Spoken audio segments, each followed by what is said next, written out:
Hello, and welcome to the Canadian Story, where we discuss what Canada is, what Canada could be, and what Canada should be.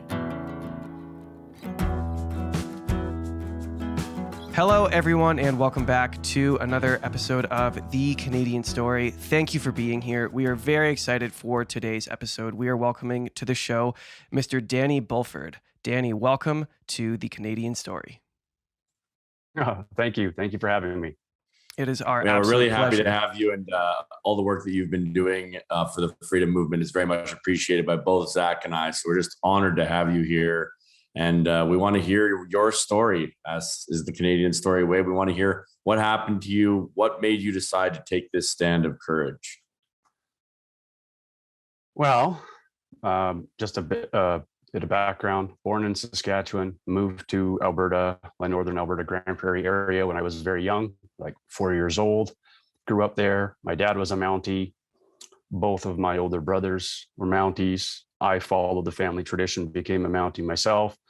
My oldest sister has worked at the detachment and has worked at an RCMP detachment for over 20 years. So when I was trying to decide between military or RCMP, I ended up going with the RCMP route. Went to the Yukon as my first division. I spent almost 6.5, almost 7 years there, and then transferred to Ottawa in July of 2013. And the remainder of my career was all spent on the full-time emergency response team there as a sniper observer. And I think, and most people who know my story know that the majority of my time in that role was spent supporting the protection of the Prime Minister. Started out with Stephen Harper, and then of course, Justin Trudeau for the bulk of the time. Most of 2020, I wasn't really paying that much attention to the narrative. I'd cut out mainstream media out of my life years ago because I know how biased their reporting is and how they put their spin on everything to tell the narrative that they want to tell. So, my bad. I was complacent and I wasn't paying attention because life was fairly normal for me. I was still working. And if I wasn't at work, I was working on a project in the bush, like a personal project.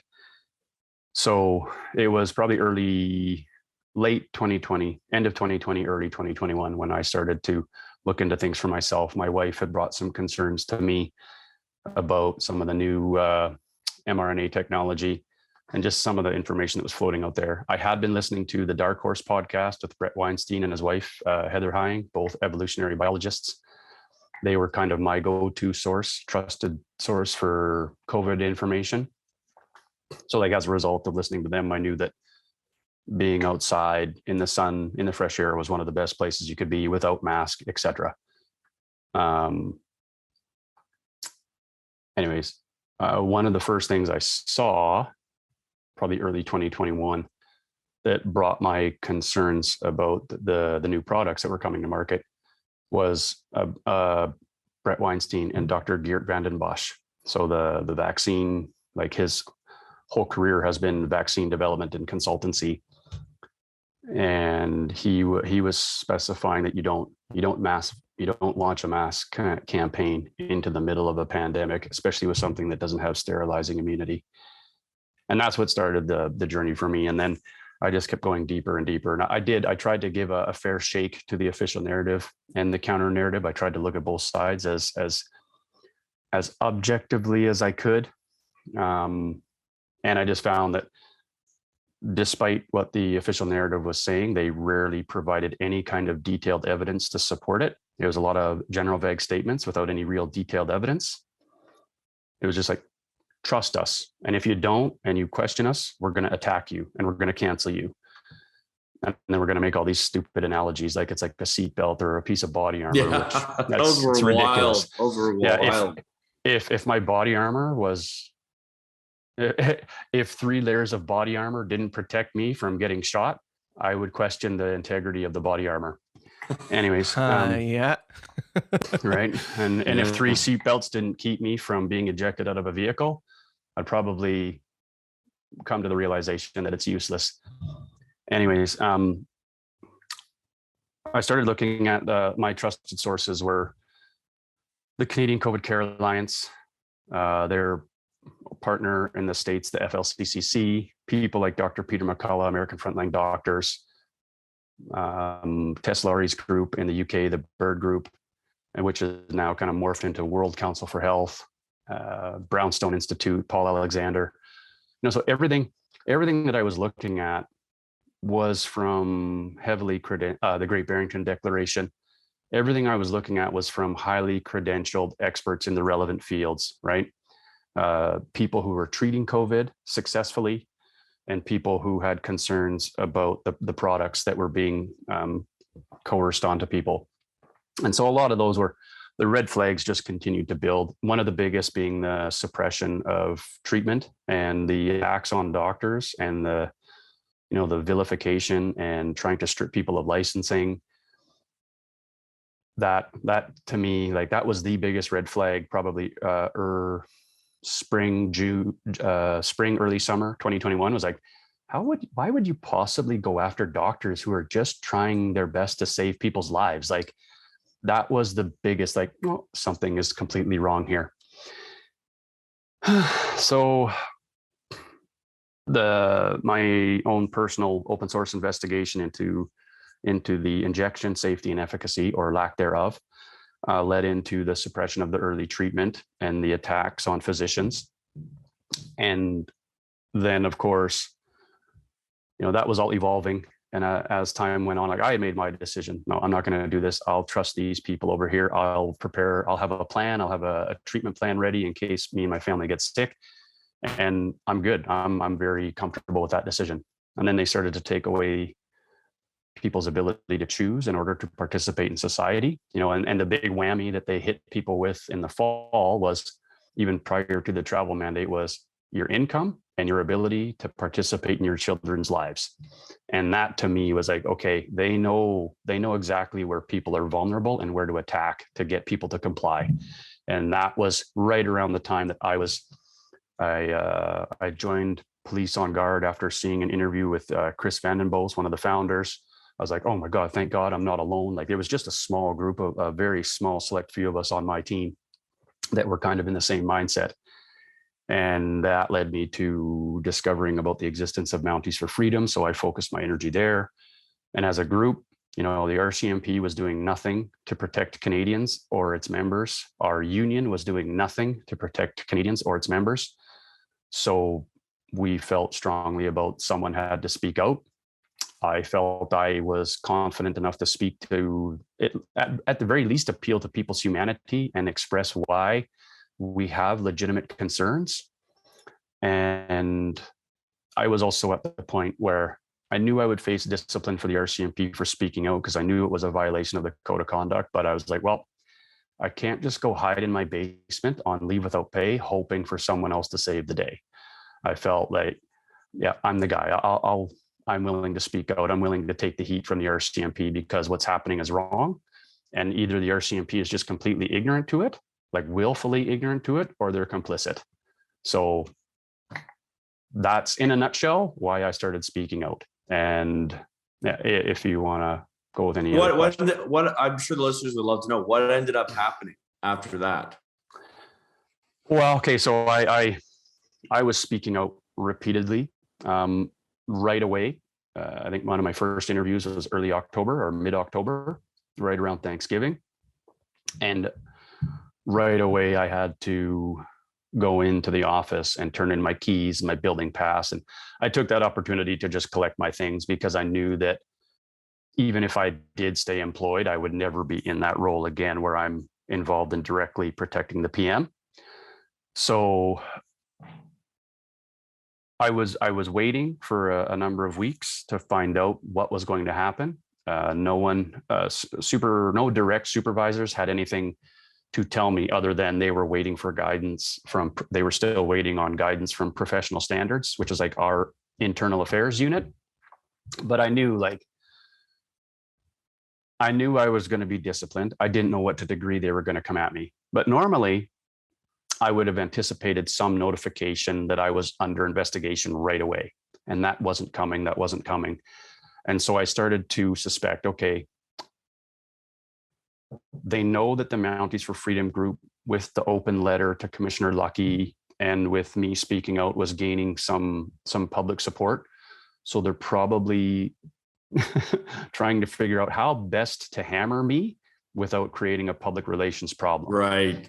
And I mean, I had wandered into uncharted territory, right? Like, lots of police officers have gotten in trouble, even for criminal code offenses, you know, charged, convicted. They don't even lose pay, right? Like, a lot of them have been on suspended, but they're suspended with pay pending investigation. And then some of them, even post conviction, have kept their job and returned to work. And so the fact that hundreds of us just in the RCMP alone were being pushed on to leave without pay simply for refusing something that we had legitimate concerns about, like no criminal offense committed. I knew that, like, we're in uncharted territory here. As a you know, they're trying to say it's non-disciplinary. Well, of course it's disciplinary. You're taking away people's ability to earn an income just because they're questioning these products. Anyways, so all that to be said, I discussed it with a number of people, including my dad, you know, longtime RCMP officer, my brothers. We've all seen firsthand how vindictive the RCMP can be to anyone who doesn't toe the company line. And so I came, and then I was reading through my options. I found in our pension act that if I was dismissed for misconduct, which I was really starting to suspect was going to happen, I would only be entitled to my contributions. So that would really cut my overall payout leaving the force substantially. And it was ultimately, it's up to the Treasury Board Secretariat, the amount, and that's who was imposing the mandate and who has basically imposed their will on the RCMP unchecked for the entire existence of the force. So that was at that time, that was nearing the end of November. I was already been like at home waiting to find out what they were going to do to me. And so that was when I made the decision, okay, you know what, my career is over. I know they're either going to fire me, or if they don't, my career will be a complete, like, they'll punish me regardless. So in order to set my family up as best I can for the future and my next life, I'm going to resign before they can strip me of half of my benefit payout. So that officially resigned in December 15th, 2021. So on behalf of Canadians, I just want to thank you for standing up against literally our national police force and intelligence unit, basically. And I mean, basically the RCMP, for any American listeners, is our FBI, right? And and our DEA. And our DEA. And our Secret Service. And they don't really have a marshal function, but the ATFE, everything, right? Like, it's the blanket. It's the blanket federal law enforcement, security intelligence force for Canada. So I want to go into kind of what did it feel like to make that decision? What brought you to that decision? Not the events, but the kind of philosophic and internal dialogue that you must have had, maybe even those conversations with your dad and brothers. What was it that made you decide, you know what, despite the fact that this is suffering, like, you basically decided to embrace suffering, and you decided to do that on principle. So what was it that drove you to that moment, besides the facts and looking at the situation? Like, because a lot of people saw what you saw, but they decided to get the vaccine anyway because they couldn't handle the pressure. And that's not a criticism of them. I know a lot of people who got it because they needed to provide for their families or whatever it was. You decided to sacrifice to make this stand. So can you just walk our listeners through what that was like? What was that about?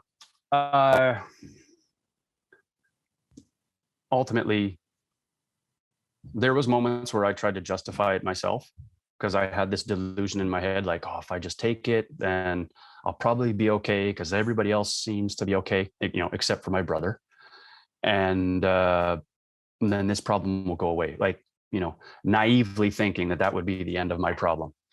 But I knew better than that. That was just me going through that attempt to rationalize the process to get rid of stress. But I knew I'd be lying to myself and I'd feel like a coward. And there's no way I was going to let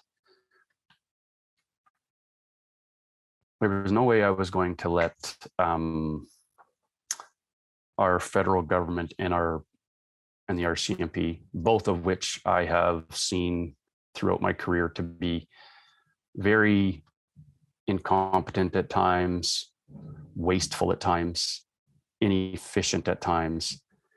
There's no way I was going to let them. I mean, if you're going to destroy my career, I can reinvent myself, but I'm not going to let you destroy my psyche. And because I know that if I would have, let's say, bent a knee in compliance, I would have hated myself for it, and I would have become a toxic, hateful, resentful person at work and at home. And so I was not going to. I just made the decision that I'm not going to do that to myself, because I know what impact that will have on those that are most important to me. And the fact that the RCMP was behaving so cowardly and not doing their job to protect Canadians when there was obvious harm and obvious questions about, did it even work? Did the product even work? I don't align with that organization anymore. If you're going to knowingly allow Canadians to continue to be harmed, which is happening right now, while having their constitutional rights stomped all over, I don't want to be part of your organization anymore. Yeah, so that's not what I joined the RCMP for. No. I would like to ask about that. I don't know if the RCMP has a slogan, but here in Ontario, all the police cars say "to serve and protect," right? Mm-hmm. And it's a confusing thing because, generally speaking, you think of that in the context of protecting the citizenship at large from criminals, right? Protecting individuals from people who want to take advantage of them, steal from them, harm them. Where does that, like, you take, as a police officer, you take an oath, and I don't know the oath because I'm not a police officer, but how does that oath stand against a scenario where a police officer might have to protect the citizen from the government and not a street thug? It's maybe I'm looking at this in a overly simplistic way, but the law is supposed to apply to everyone equally. That even says it in the charter, right? You're supposed to have the same protection. Every citizen is supposed to have the same protection under the law. Therefore, I don't care if you're a government official or a public health official or a media personality or a street thug. If you're guilty, if you're complicit in criminal activity, which is victimizing other people, it's the police's job to investigate and prevent that from happening as best they can. So, I mean, we've seen evidence of the fact that even when the RCMP was questioning themselves as to whether or not Justin Trudeau should be charged for fraudulent activity, they did not proceed because they didn't feel it was in the public interest. Well, who makes that decision? I don't necessarily agree with that. And I think that if there's evidence of harm being done to a Canadian citizen, regardless of who's inflicting that harm, it's the police's job to investigate it and stop it from continuing as best they can. And from what I've seen, for the most part, people who've tried to get investigations entertained, even ourselves, even the Mounties for Freedom, like appealing to our own commissioner to investigate, we've just been ignored. Like we don't matter. So it appears to me that there's different rules for different people in society, and that's the complete opposite of everything that we've been trying to work towards as a Western democratic society for however many decades, right? Like the big push for every other issue except for this one has been respect people's individual rights and freedoms and liberties and treat them with dignity and respect, no matter your differences, right? As long as they're not victimizing people in a criminal fashion. Does that make sense? Yeah. Totally. So we tend to get hyper focused on COVID because it's been so much so fast. But in your career as a Mountie, did you ever see an investigation launched on a politician or health official, or let's blanket it with someone from a government institution? Yeah. Yes, it's happened. I mean, during the Stephen Harper era, there was a number of senators who were investigated and charged criminally. I think they all ended up acquitted after a lengthy court process. Not that long ago, actually, yeah, within the last, since COVID, since the declared pandemic, even the civilian employee who was like the director of national intelligence for the RCMP was arrested and charged and is still awaiting trial, as far as I know, for all kinds of, essentially for my impression is that it's for some, I don't know all the details, but for selling secrets. And so it does happen. But I think my impression is this: it's very difficult for the commissioner of the RCMP to be truly independent from the prime minister when they are appointed by the prime minister, right? And even in Commissioner Lucky's mandate letter from 2018 from then Minister Ralph Goodale, he highlights a bunch of there's a bunch of quotes in that letter about how he wants to be clear that she's to be completely, police independence and et cetera. But two big things that I think probably hinder true independence, if there was evidence of wrongdoing by the PM, is that number one, the commissioner of the RCMP, who has to essentially provide authorization for an investigation of that profile to carry on, is appointed by that person. And number two, so is the Attorney General, i.e. Minister of Justice. It's a shared role in Canada. They're also appointed by the Prime Minister. And then beyond that, I mean, the American system's not perfect, but you have the FBI and the United States Secret Service are two separate entities. So the investigative body is separate from the body that is responsible for protecting the president and the vice president and the families. Whereas in Canada, the RCMP does all of it. So I think that's another major challenge to be truly independent when you're tasked with, you're responsible for this person's protection, but you're also responsible for investigating this person who appointed you. Yeah, and signs your checks, which is just a quagmire of conflict of interest for certain. Yeah. And I think, I do think the FBI also is broken, especially if you look at, just a simple example, what they're doing to James O'Keefe in Project Veritas and, the freedom of journalism and all of that. But separating protection from investigation does seem like perhaps a good move. Ultimately they're all, high-level government bureaucrats. It's a very political game, but I think it's one thing that could at least provide some degree of independence if those two responsibilities belong to different agencies.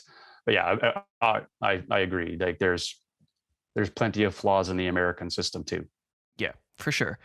You've mentioned Mounties for Freedoms a couple times. Mm-hmm. Do you want to go into or just detail out a little bit more about what work you guys are doing? Well, we're trying to, through some of our social media platforms and myself doing some of these interviews, we've tried to, it's more like a public education campaign about like how there are a lot of police officers out there. We're just one of the groups, there's the Mounties for Freedom, Police on Guard, Police for Freedom, we see the same things that people are concerned about regarding like the complete destruction of our fundamental rights and freedoms without any democratic process involved. And, we're trying to, raise awareness that there's things that deserve to be investigated. And we've done some investigative work ourselves. And, to sit there and just cast millions of Canadians aside as if we have no valid concerns and we're just a bunch of racists and misogynists with unacceptable views taking up space. Like, that's not, there's no evidence supporting your claims about that, right? Like, there are millions of people who've made informed decisions based on medical science experts who are desperately trying to get their message out there to the country and to the world. And you're censoring and attacking them. Like, something is wrong with this country. Something is broken here. And if we don't stand up to it, if we just continue to allow ourselves to be rolled over again and again and again, eventually we're going to end up in a completely totalitarian state.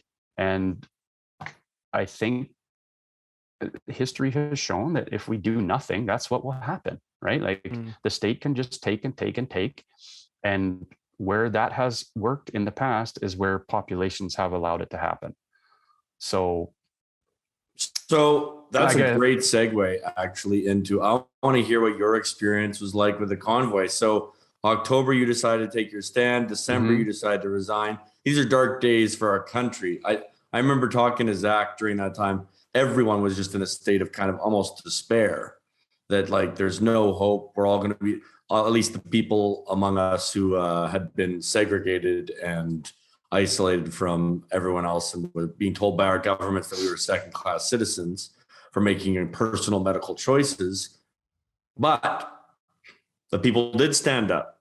The people did rise up. You were there for some of that, I believe. What was that like? I was there for all of it. Yeah. Well, it was chaotic and it was really busy, like long 20 plus hour days, especially the first 2 weeks. But it was the single most significant event of my professional life. It was the most meaningful thing I've done professionally by far. And I'm super grateful that I had an opportunity to be a part of it. I think it was a little bit bittersweet in the fact that, like, I was really hoping that it would be my profession that stood up en masse against the government overreach, because it's what you would think should happen in a free and democratic society, is that the police should tell the government when they've gone too far. But it didn't work out that way, and the truckers did. And so when I saw that convoy, like you said, I was in a state of despair as well. Very much of the mindset, like, I should have gotten my family out of here while I had the chance. Yep. Like, wild to think that I don't even feel my family's safety could be in jeopardy in Canada. And I was mad at myself that I didn't.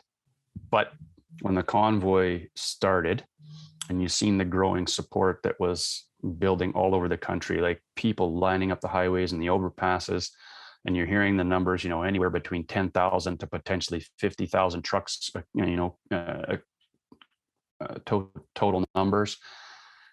That was breathed a new fresh energy into me, and like millions of Canadians no doubt felt the same, like, okay, thank God, like, Canada's not lost. We can still do something. Not right now, but okay. And it was busy. It was stressful, but it was very meaningful. And when I would take the odd break to actually go downtown and just walk around the trucks and the crowds in downtown Ottawa, like, it was borderline euphoric. Actually, it was. And it was like, it was overwhelming. It was actually emotionally overwhelming at times, because you're just like, this is it. We can do it. This is gonna turn the tide. And I do believe it has, regardless of how it ended. It was the pivotal turning point, not just for Canada, but that sparked something across the globe, where people started to like look and watch on an international scale and say, if this is what Canada's doing, we can do it too. And so it was incredible.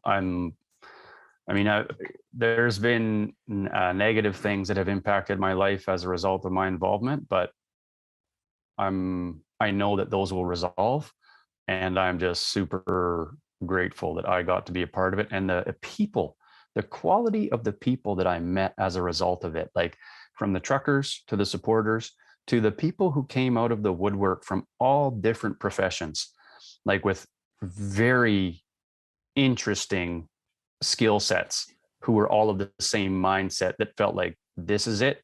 This is Canada's last hope to change. And it was like, I felt like there was times where I joked, like I felt like I was running my own kind of like agency. And even though I was just fulfilling one specific role, these people sought me out. I didn't even have to go recruiting. People sought me out because I was a recognizable figure, and they knew, like, hey, with my background and my skill set, what can I help you with? Yeah. So it I was want to incredible. go a little bit into hope. Okay, because like you said, I think all of us had a lot of despair in the winter, and even in January. Personally, I was in a very low place, just looking at the way things were going, and I started to take back Alberta and started touring around just in secret locations, talking to people about how they needed to take out their premier because of what he had done. Right, that we had to democratically do this because that's my skill set. Right, campaigning. That's what I've been doing since I was 14 years old. You've been doing RCMP. I was doing that. But I want to talk about the hope that the truckers gave all of us, and why you think standing up can give other people hope, because you've given a lot of people hope. And it's people like you and the truckers that have stood in the gap and stood on guard for our country, literally. I went to Coots. I didn't make it to Ottawa, but I did get to go to Coots and just experience what it was like there. What was it like to be giving people hope like that? What did it do for you personally?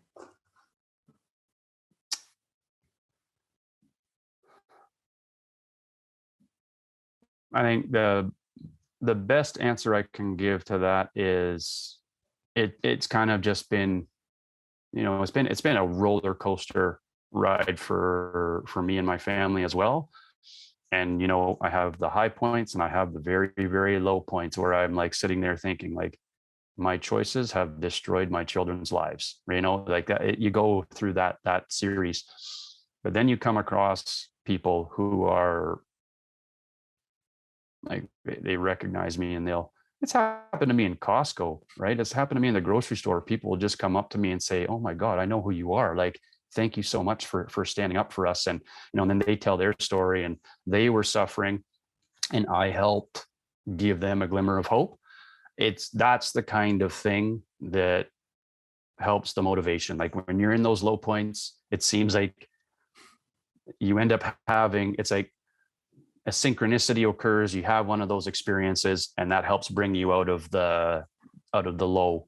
And so it's been very helpful in keeping me motivated to have some involvement, right? Like, the convoy was an intensive 3 weeks or more, but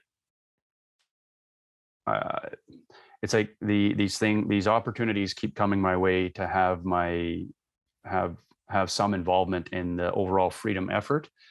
And so even when there's times where you just feel like, oh, I can't do it anymore, like I need to just get on with life, something happens like that, we're like, okay, I can keep going a little bit longer. And so it just keeps giving you that little push you need to just keep going and not give up. I love that. So you're, I would be remiss if I didn't bring up the fact that you're leading Roman Baber's efforts, or you have led them on the membership side on the freedom movement.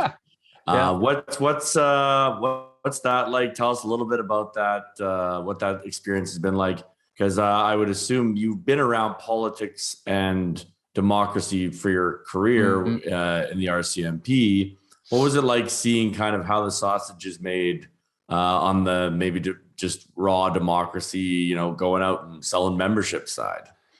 Well, I mean, it's all brand new to me. I mean, yeah, I worked in close proximity to a lot of politicians, but I'm guilty of not paying close enough attention and being more actively involved in my past, right? Like, I'll just go vote in the general election for who I think is the best candidate, without really, I would always like leave it till crunch time to kind of do my research as to whose policies were what, and make my decision from there.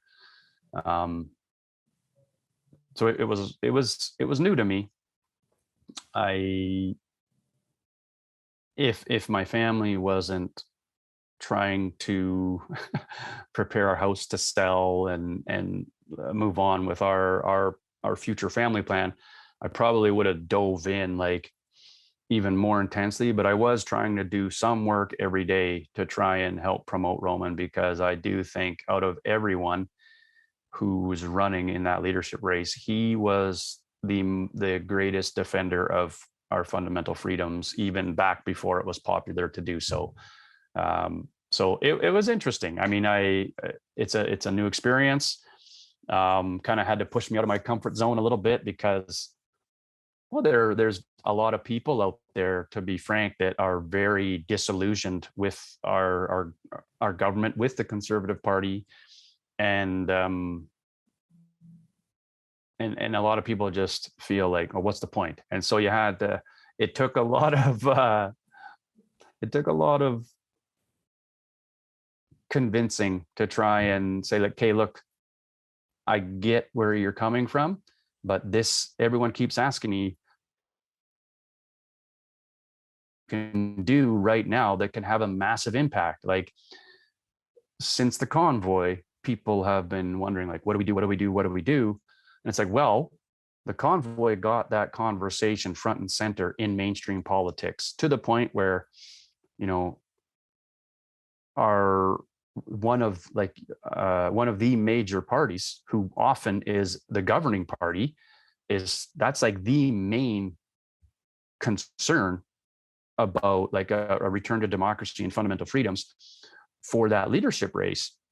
So that's huge, because the mainstream media cannot censor that. They can't censor the official opposition. So at the very least, help contribute to the effort for those issues to be brought to the broader public. So I was telling people, like, get your membership so you can vote for the leader.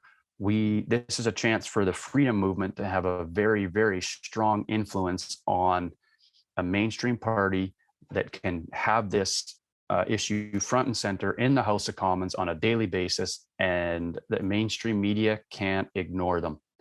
So that is all of these things that we've all all these concerns that we've all had, not just about the COVID response, but the degeneration of our democracy in general.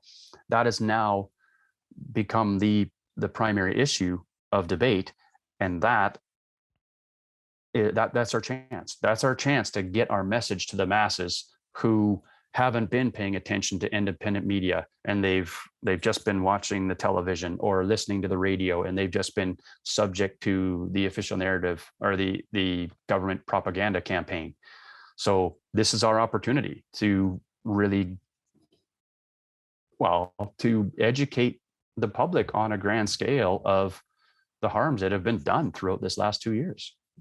Absolutely. I couldn't agree more. And what I find so interesting is that the freedom movement has been so successful, like you said, in making it, like, the man who will probably, like, Pierre Poilievre has now tabled a bill in the House of Commons calling for the end of all mandates, right? Mm-hmm.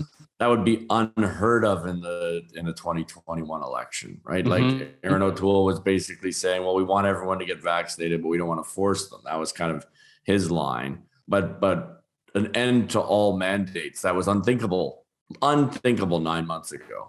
Well, I think Aaron O'Toole lost, because right at the last minute, he said, we're going to get to 90% and we're going to speed up the process for approval for kids.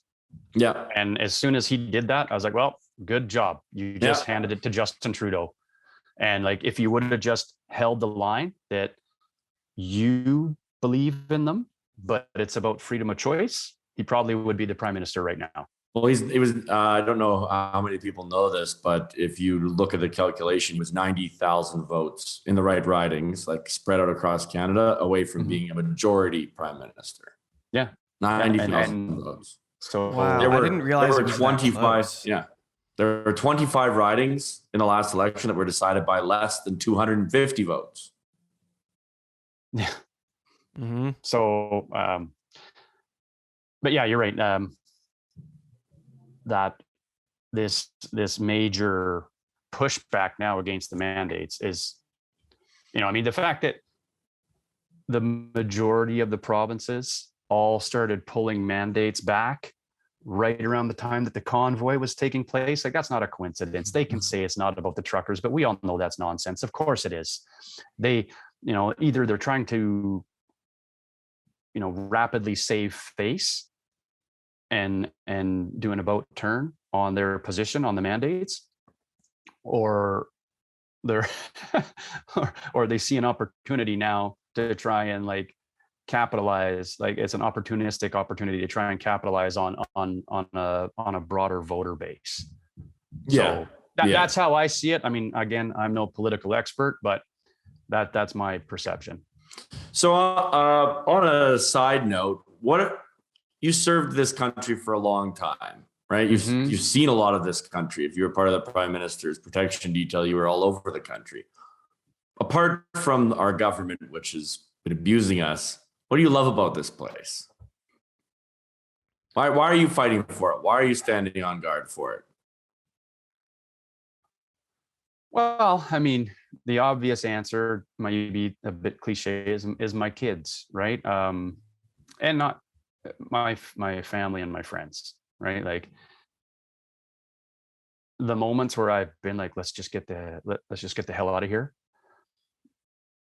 The thing that keeps me anchored to Canada is the fact that I can't just leave my family and my friends, right? And I need to know, before I can fully move on with the next chapter in my life. I feel like the right people need to be in the right place where I'm comfortable to step away and know that, okay, Canada's in good hands. And I think so. My family, my friends, that's the obvious answer. But I have worked or trained in almost every single province and territory of Canada, or I visited on vacation. And Canada is a stunningly beautiful country. And to think that there's this mass exodus is it's sad. It's sad to think that what was once probably the envy of the world has now become a place where people are fleeing because of the growing authoritarian style government that we're seeing. And you know what? Not just from our federal government. All the provincial governments were quick to jump on that bandwagon too. And I'll just, kudos to you for your efforts in Alberta. Thank you. That is, when I see what's happened in Alberta compared to what just recently happened in Ontario, that's just one more reason for my future plan. So we're selling our house here. I'm done with Ontario. I'm moving home. I'm coming home to Alberta. Yes. And welcome, my brother.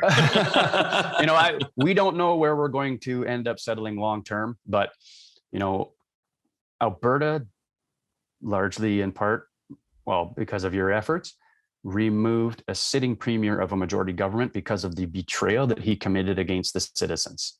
Yeah. Here in Ontario, Doug Ford did that exact same thing. And what did we see just last week in the provincial election? He was rewarded with an even bigger majority, and only 48% of the eligible population voted. So I'm going to go.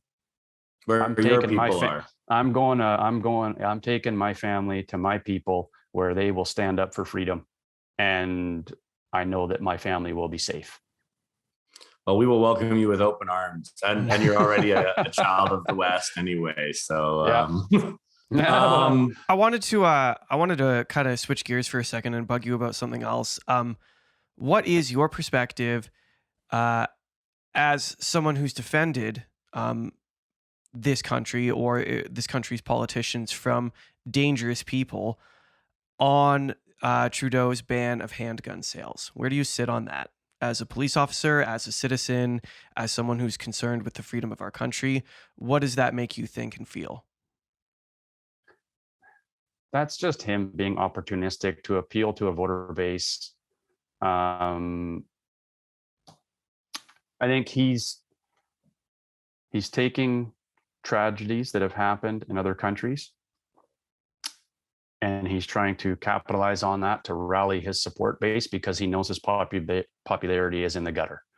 And I mean, we've seen the two big issues that have come up just recently is the abortion issue and the gun control issue. And those are like the wedge issues that the Liberal government falls back on every time they're trying to rally voter support.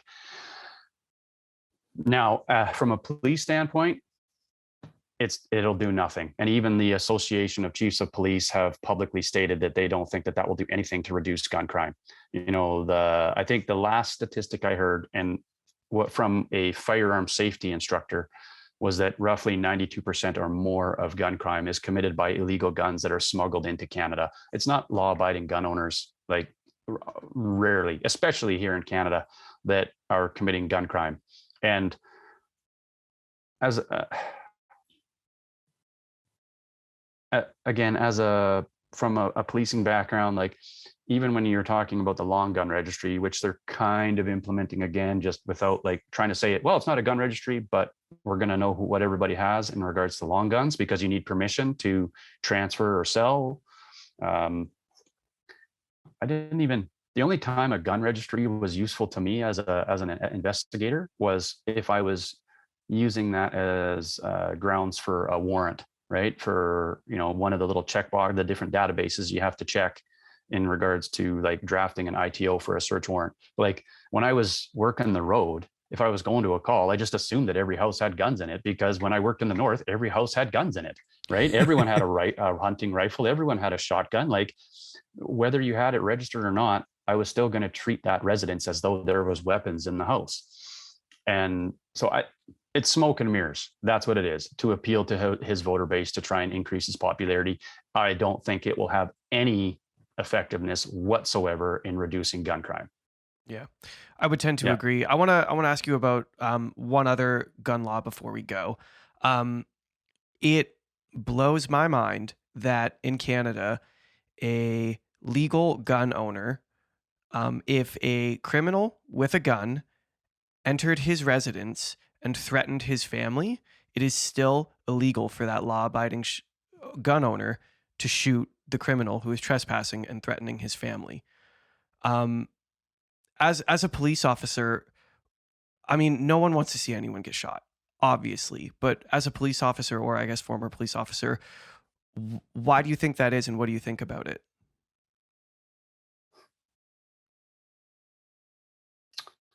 Well, I think it's. I firmly believe in the fact that if someone comes into your house, like if someone comes into your house in the home invasion, which is like regarded quite seriously in the law enforcement community and the courts, with intent to do your family harm, 911 is not going to be fast enough. So you do what you have to. You do what you have to protect your family. And I wouldn't hold anything against someone who was like thought that their family was at risk and did what they had to protect their family. And I mean, and I think we have seen in the past that some of those cases that have gone to court and they've been high profile in nature, if the defense is able to articulate that the person was defending the safety of their family, they've been acquitted. But unfortunately, for a year or two leading up to that acquittal, and even afterwards, that person has lived like a extremely hellish and stressful life, wondering if they're going to be going to jail. And even police officers go through that same thing quite often when they're involved in a shooting. But what I think that law is about, I don't know for certain, but it was like, I mean, you have the right to defend yourself. I think that's even protected for private citizens within the criminal code. of course, you're going to be investigated. Unfortunately, it takes a very long time for any investigation to conclude or court proceedings to conclude and declare you innocent. But I think why it's not like an accepted law, like I think you're referring to like a state where Castle you have the law right, kind of your thing. castle law, right? Like it's my castle, you come into my home, I have the lawful right to defend my property. Why that doesn't exist, like why that's not clear in Canada, I don't really have a solid answer for you other than, you know, we do have a lot of firearm related restrictions and laws in Canada. And I think we're just more accepting of that. Maybe it was brought in a long time ago in order to try and exert some level of control over the population, but I don't know for certain. I don't know the whole history of it. I can't give you an educated answer. Yeah, fair enough. That was a pretty educated answer. David, do you have anything left? I can't cite anything. No, you don't need. You sources. don't need. Yeah, you don't need to, because we were just asking your opinion. I guess we're nearing the end here, Zach. Do you have any last questions? No, I'm all wrapped up. I want to personally thank you, not only for your commitment to our country as an officer, but your commitment, maybe even greater commitment in some regards to our country post you being an officer. In this world and age where policing has come into deep questioning, I commend you for both your former career and what you're doing now. And I thank you for what you have done for our country. And I honor you for that role, both previous and now. And I'm honored to have the opportunity to speak with someone like you. Well, thank you. It wasn't totally selfless. I mean, it was having a major direct impact on my life and colleagues of mine that I'm very close with. I guess I would just, I can't live a lie, right? I think we've all probably experienced doing that at some time in our life, and it eats you up inside. And so I decided a long time ago, even before mandates, that I was going to try and be as truthful as I could in every situation. And based on the advice of a very high profile Dr. Jordan Peterson, and he says, tell the truth, and it's an adventure. Tell the truth, or at least don't lie, because it makes you toxic inside. And so that was ultimately why I did what I did, is because I knew if I went along with the lie, I was complicit in it, and I was contributing to the degeneration of our country as opposed to doing the right thing. Well, thank you for doing the right thing. Well, thank you. Good work on your end. Well, we're all doing our part. Well, yeah, I think the tide is changing. It is. Like it's growing. Oh, on that note, I have to kind of give this little caveat that, like, my political views are my own, but right now, something that any Canadian can and should be doing if they care about our fundamental rights and freedoms is getting behind James Top. Yes, and supporting him. We're having him on, and yes, I completely agree. Yeah, like that guy is going to be in history as a true Canadian hero, because I think the convoy was the initial wave. James Top will be the second wave of the freedom movement, which will have a massive impact on the direction of this country. Where is he at right now for the listeners? Where has he got to now? He's around Sault Ste. Marie. Yeah. So I don't know, for Zach, if you don't know, he's been marching across the country for the last couple of months. And I listened to his interview on the Sean Newman podcast. Yeah. He marched through the Rocky Mountains in the middle of February. Lots of people call him the Topinator, because when he marches, it's with purpose. Yeah. He's putting in like 50-kilometer days. Yeah. And and this is a big country. This is like, that is a long walk. It's got to be close to 5,000 K from Vancouver to Ottawa. Yeah. It's wild. Well, thank you. We have to get on to another episode here, but thank you so much, Danny. And thank you for everything you're doing. Thank you for joining us on The Canadian Story. Hey, Where can people find you on social media? Okay, well, Mounties for Freedom, Mounties #4 Freedom is on Telegram, Twitter, Facebook, Instagram. And I myself have a personal Twitter account at Bulford Daniel. And I started a Getter account a long time ago, but I'm not very active on there. So and I might expand my footprint a little bit, but for now, that's what I have. Well, thank you very much, and have a good day. Thanks. You too. Take care. Thank you for listening to The Canadian Story. You can find us on Instagram and Twitter at The CAD Story. That's The CAD Story. If you enjoy this podcast, please share it with your friends and family. Let's work together to remind Canadians how great our country is.